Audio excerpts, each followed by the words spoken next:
The Lord is my shepherd, I shall not be in want. He makes me lie down in green pastures. He leads me beside still waters. He restores my soul.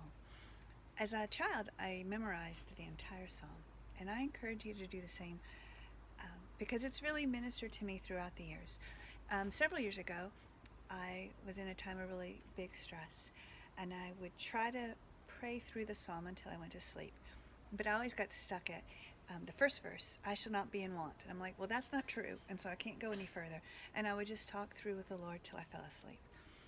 In the last week, the phrase that's captured me is that He restores my soul. And I think part of that is the leading us beside quiet waters, providing what we need. But I also wonder if there's not a time to hit the reset button or even to turn off.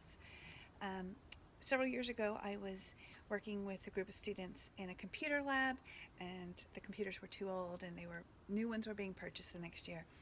And I would call IT, and they would come, and the first thing they would do is turn off the computers. And I found this so irritating. I was like, can't you actually help? And they explained, well, what happens is sometimes it just hits where the human error was in the programming.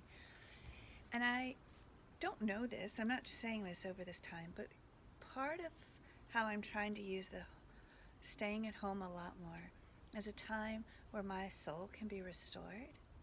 I'm having to learn some new skills, but that I'm turning off, or not by choice, but by circumstance, a lot of the things where maybe I've overcommitted or I've overextended, and I can have a season where the Lord can restore not just my spirit, but hopefully yours too.